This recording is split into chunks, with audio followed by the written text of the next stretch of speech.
एक बार पार्वती जी ने शंकर जी से पूछा कि मुझे यह बताइए कि परम ब्रह्म कौन है। ईश्वर सगुण है या निर्गुण? राम कौन है? पार्वती ने शंकर जी से कहा कि भारतीय वेद कहते हैं कि आप तीनों लोकों के गुरु हैं। इसलिए मुझे श्री राम जी के बारे में बताइए। यह सुनकर शिवजी के हृदय में सारे राम जी के चरित्र आ गए। राम के नाम लेने से शिवजी के अंदर प्रेम और आनंद का सागर उठ खड़ा हुआ और आनंद के मारे शिव जी की आंखों में आंसू भर आए। 2 मिनट तक शंकर जी राम नाम के आनंद में डूबे रहे। फिर उन्होंने अपने मन को बाहर खींचा और अपने मन को शांत करके श्री राम जी के बारे में बोले। शिवजी ने पार्वती जी से कहा कि जब तक आप राम को नहीं जानेंगे तब तक आप झूठ और सही का निर्णय नहीं कर सकते हैं। ठीक वैसे ही जैसे सांप का भ्रम रस्सी से हो जाता है। यदि राम को जान गए तो आपकी संसारिक चिंताएं, वासनाएं, लोभ, क्रोध, शोक आदि सपने की तरह उड़ जाएंगे। ऐसा नाम है श्री राम का। फिर शिवजी पार्वती से कहते हैं कि जिन लोगों ने अपने कानों से भगवान की कथा नहीं सुनी उनके कान के छेद सांप के बिल के समान हैं। जिन लोगों ने अपनी आंखों से संत पुरुषों के दर्शन नहीं किए उनकी आंखें मोर के पंख पर बनी हुई बनावटी आंख के समान है। जिन्होंने भगवान की भक्ति हृदय से नहीं की वे लोग मुर्दे के समान हैं। वह जीभ मेंढक की जीभ के समान है जिसने राम जी का नाम न लिया। वह हृदय वज्र के समान कठोर और निर्दयी है जो भगवान की लीलाओं को सुनकर प्रसन्न न हो।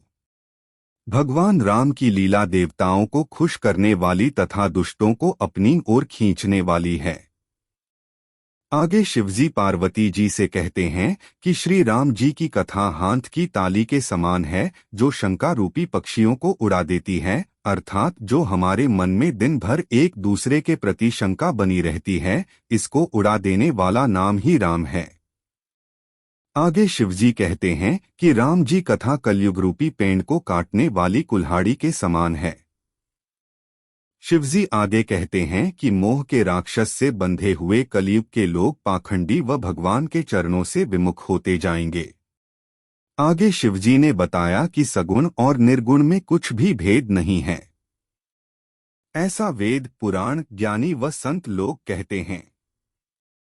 जो निर्गुण अजन्मा है वही भक्तों की भक्ति से प्रसन्न होकर सगुण साकार राम हो जाते हैं। अब शिवजी ने उदाहरण देकर समझाया। जिस प्रकार पानी और ओले में कोई फर्क नहीं है, दोनों एक ही तत्व हैं।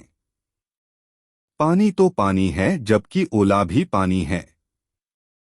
इस प्रकार निर्गुण ब्रह्म ही सगुण बन जाता है। आगे शिवजी कहते हैं कि जो प्रकाश के भंडार हैं तथा हमारे माया के व संसार के स्वामी हैं, वही श्री राम हैं। शंकर जी कहते हैं कि कलयुग के लोगों को ऐसा भ्रम रहेगा कि ईश्वर है या नहीं। यह संदेह ऐसा रहेगा जैसे समुद्री सीप को दूर से देखने पर चांदी की तरह लगती है और सूर्य की किरणों में पानी का भ्रम होता है। कलयुग के मनुष्यों का यह भ्रम कोई हटा भी नहीं सकता।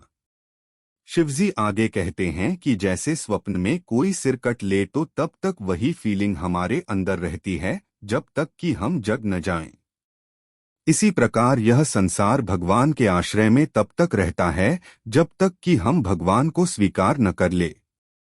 दोस्तों, वीडियो का दूसरा भाग देखने के लिए लाइक व कमेंट तथा चैनल को सब्सक्राइब करें। बोलो सियावर रामचंद्र की जय।